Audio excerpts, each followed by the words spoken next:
क्या आपने कभी सोचा है, बिना नेतृत्व, बिना विचार और बिना किसी झंडे के तले, बिना किसी इशारे पर अगर किसी देश की बहुमत से चुनी हुई सरकार जड़ से उखाड़ कर फेंक दी जाए? जी हां, हम बात कर रहे हैं नेपाल की। वो नेपाल जहां इन दिनों आग लगी हुई है और इस आग का नाम है जेन जी आंदोलन। जेन जी आंदोलन। अब यह सवाल उठता है, ये जेन जी कौन है? तो मैं आपको बता दूं, 13 से 28 वर्ष के उम्र के युवा जेन जी कहे जाते हैं। ये वही पीढ़ी है जो बचपन से सोशल मीडिया प्लेटफॉर्म पर पली और बढ़ी है। 3 सितंबर को केपी शर्मा ओली की सरकार ने 26 सोशल मीडिया प्लेटफॉर्म पर बैन लगा दिया और जैसे ही बैन लगा, नेपाल की गलियों से लेकर संसद तक आंदोलन फूट पड़ा।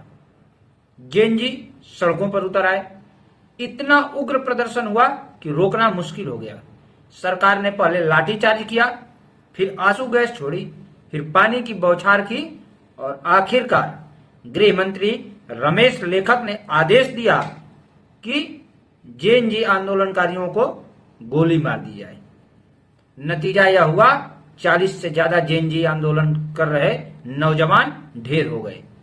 युवाओं का गुस्सा सिर्फ सोशल मीडिया के बैन पर नहीं है। असल में उनका गुस्सा 3 कारणों से है। पहला, सोशल मीडिया बैन। दूसरा, नेपाल के उन नेता जो नेपो बेबीज पर, मतलब नेताओं के बेटे बेटियां जिनके पास न योग्यता है न अनुभव है, लेकिन कुर्सी और सत्ता उनके कदमों में बिछी हुई है। गरीब जनता के बेरोजगार बच्चे लानत और जलालत की जिंदगी झेल रहे हैं और नेताओं के बच्चे मलाई खा रहे हैं। अब सोचिए, यह स्थिति कहीं ना कहीं हमारे देश भारत में भी तो है, लेकिन फर्क यह है कि भारत की जनता बार बार अपने लोकतंत्र को बचाती रही है। याद कीजिए वो दौर जब 1965 के युद्ध में लाल बहादुर शास्त्री जी ने कहा कि जय जवान जय किसान। एक दिन का उपवास रखने का आह्वान किया।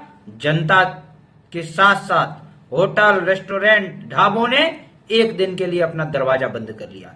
जब पोखरण परमाणु परीक्षण के बाद पश्चिम का दबाव आया तो अटल बिहारी वाजपेयी ने जनता से धैर्य और आत्मविश्वास रखने का आह्वान किया। जनता चट्टान की तरह खड़ी रही।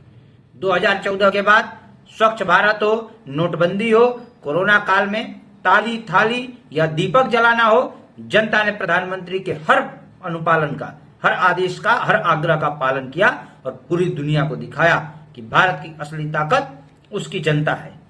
लेकिन जरा पड़ोसी देशों को देखिए। श्रीलंका में गोटाबाया राजपक्षे, जनता ने बुरी तरह उखाड़ फेंका, संसद भवन तक घुस गए।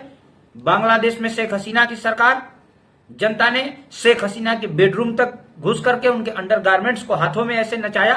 पाकिस्तान में इमरान खान की गिरफ्तारी के बाद सड़कें खून से लाल हो गई। म्यांमार में 2021 में सेना ने लोकतांत्रिक सरकार को कुचल दिया और अब यह आग नेपाल, हमारे ठीक पड़ोसी नेपाल में पहुंच चुकी है।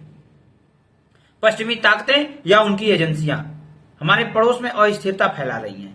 भारत की सीमाओं पर चीन के ड्रोन गरजे, पाकिस्तान में अमेरिका की फौजी बेस बनाए जाए और नेपाल जैसे देशों में लोकतंत्र को उखाड़ फेंका जाए। लेकिन भारत ने हमेशा अपने जनता के भरोसे लोकतंत्र को मजबूत किया है। गलवान हो या पहलगाम हो, चाहे पश्चिम की आलोचना हो, चीन रूस के साथ नई साझेदारी हो, भारत की जनता ने अपने प्रधानमंत्री के साथ खड़ा होकर के पूरे विश्व को यह संदेश दिया कि न हम टूटने वाले हैं, न हम झुकने वाले हैं। नेपाल का जेन जी आंदोलन हमें एक चेतावनी देता है। चेतावनी ये कि लोकतंत्र सिर्फ वोट से नहीं चलता। लोकतंत्र चलता है जनता के भरोसे से, और अगर जनता का भरोसा टूट जाए तो चाहे नेपाल हो या बांग्लादेश, पाकिस्तान हो या म्यांमार, सरकारें गिरती हैं, तख्ता पलट होता है। इस नाते जो पश्चिमी ताकतें, उनकी एजेंसियां भारत को अस्थिर करने का प्रयास कर रही हैं, भारत की जनता को सजग रहना होगा।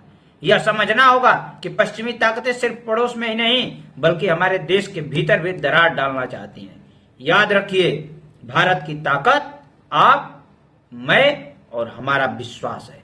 और जब जनता सरकार के साथ कंधे से कंधा मिलाकर चलती है तो दुनिया की कोई ताकत भारत को हिला नहीं सकती।